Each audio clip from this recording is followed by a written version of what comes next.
Welcome back to my channel. तर कसे आहात तुम्ही सगळेजण? आय होप तुम्ही सर्वजण छान मस्त आणि मजेत असाल. तर इथे बघा फ्रेंड्स, ब्लॉगला स्टार्ट करून घ्या म्हटलं. काल ना आम्ही चिखलदऱ्याला गेलो होतो. त्याचे मी भरपूर सारे ना इंस्टाग्रामवरती आणि यूट्यूबवरती शॉर्ट व्हिडिओ अपलोड केलेले आहे. लॉंग व्हिडिओसुद्धा करायचे आहे, पण त्याला थोडा वेळ लागणार आहे अपलोड करायला, कारण की प्रिशा नाही डाळला. तर बघा, आमच्या प्रिशाची ना तब्येत बरी नाही, सर्दी खोकला झालेला आहे, कारण की कालचं वातावरण खूप जास्त थंड होतं त्याच्यामुळे. तर म्हटलं आज आम्ही काल ना चिखलदऱ्याला गेलो होतो ना, तर खवा घेऊन आले होते येताना. तर आम्ही दरवेळेसच घेऊन येत असतो, एवढा छान असते ना, एकदम नॅचर आणि नॅचरल असते, तर टेस्टी असते, त्याच्यासाठी नेहमी घेऊन येत असतो. यावेळेस रबडी आली आणि खवा आला. रबडी तर संपून गेली होती. प्रिशू नाही बेटा, नीचे नीचे खेळो, ओके.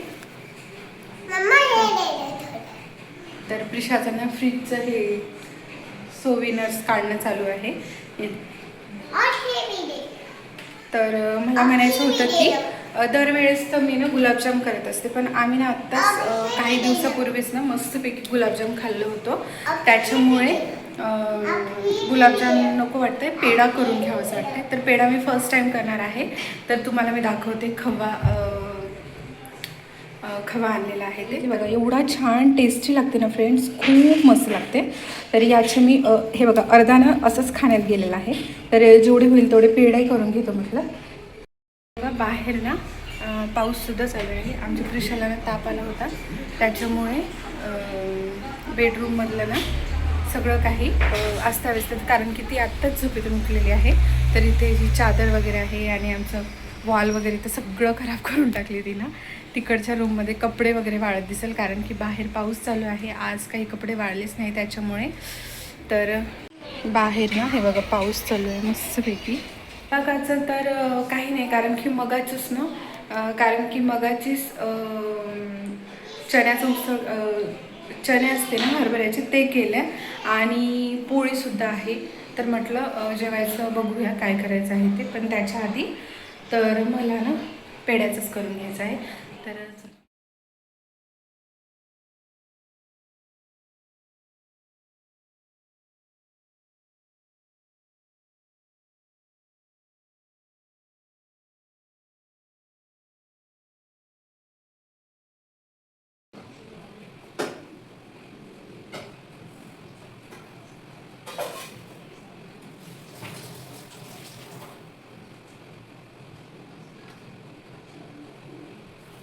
हा जो खवा आहे ना, तो ना फ्रीजमध्ये ठेवला होता. ओय, हे बघा एवढा छान लागते ना फ्रेंड्स, खूपच मस्त लागते. तर तुम्ही कधी चिखलदऱ्याला गेले ना, तर तिथून मस्तपैकी असं खवा आणा. तर बघा तुम्हाला दाखवते, अगदी ना असंच खवं. ओय फ्रेंड्स, मी ना पेढा करण्यासाठी ती कढई वगैरे ठेवली होती, पण यांना फोन केली आणि मला यांना विचारूनच घ्यायचं होतं की पेढा करू की गुलाबजाम करू म्हणून. तर यांनी बोलले की पेढा नको, गुलाबजाम कर. तर जाऊ द्या, आता पेढा कॅन्सल झाला, आता मी गुलाबजामच करून घेते. तर पेढ्याची रेसिपी मी तुमच्यासोबत शेअर करणार होती. आता गुलाबजाम तर सगळ्यांना येतेच, एवढं विशेष काही नाही. तर तशी मी हे ना या खव्यामध्ये ना मैदा वगैरे काहीच टाकत नाही, नुसतं मैद्याचेच गुलाबजाम, नुसते खव्याचेच गुलाबजाम करते. कोणी कोणी मैदा वगैरे टाकते नाही याच्यामध्ये, पण मी काहीही टाकत नाही, अगदी फुटतसुद्धा नाही. फक्त याला ना खूप जास्त असं मळून घ्यायचं आहे, चुरून घ्यायचं आहे, जेणेकरून ते फुटणार नाही म्हणूनच. तर एवढंच आहे, बाकी काहीही नाही. तर मी डिरेक्टली ना गुलाबजाम करते आणि नंतर तुम्हाला दाखवते. तर विचार चालू आहे त्याच्या आधी पोळ्या करून घ्या, कारण की मगाचं ना मगाची भाजी आहे. तर मी आता संध्याकाळी भाजी वगैरे काहीच करणार नाही, कारण की खूप सारं उरलेलं आहे. तर ती भाजी आणि पोळ्या 1 का 2च आहे, तर थोड्याशा पोळ्यासुद्धा मी करून घेणार आहे. तर पाऊस चालू आहे आणि मी दारं वगैरे लावली, तर गरमी खूप होत आहे. फॅन नाही लावली, कारण की व्हिडिओमध्ये आवाज येते त्याच्यामुळे. तर बघा ह्या खव्याला ना एकदम जास्त असं ना मस्तपैकी ना चुरून घ्यायचं आहे, तेव्हाच कुठं ना आपले गुलाबजाम ना फुटत नाही. तर बघा.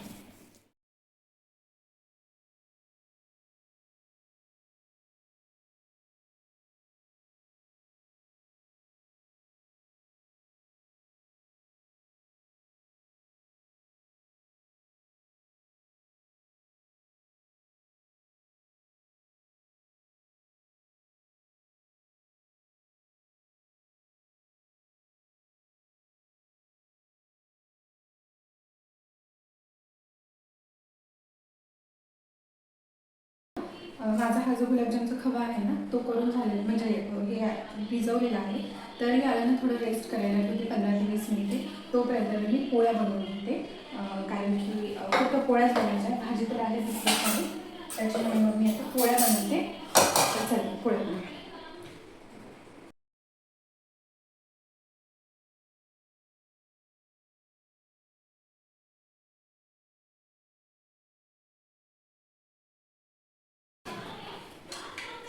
तर इथे बघा फ्रेंड्स, मगाच्या 2 पोळ्या आहेत आणि भातसुद्धा आहे थोडंसं. तर मी आता 2 किंवा 3च पोळ्या करून घेते.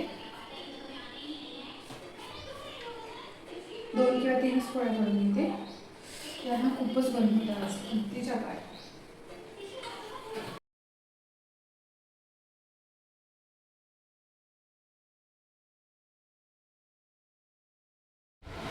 तर इथे बघा फ्रेंड्स, माझ्या ना पोळ्या झालेल्या आहेत आणि आता मी ना गुलाबजाम असते ना त्याच्यासाठी जी चाशणी असते ना ते करून घेते.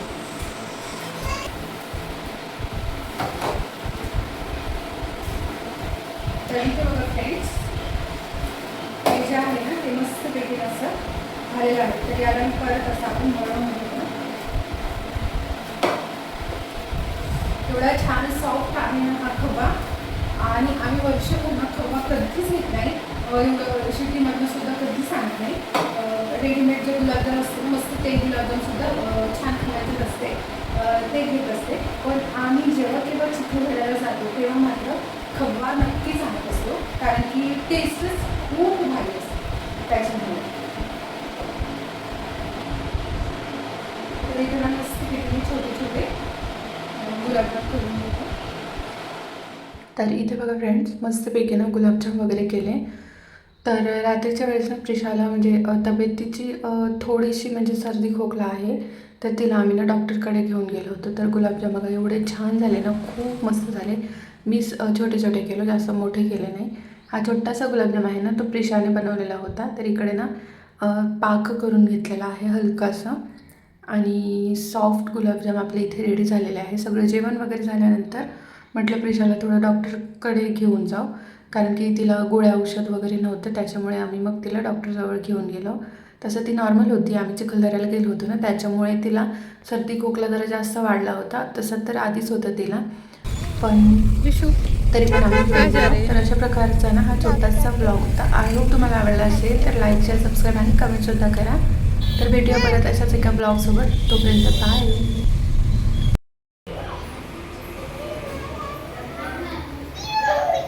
Audio Jungle.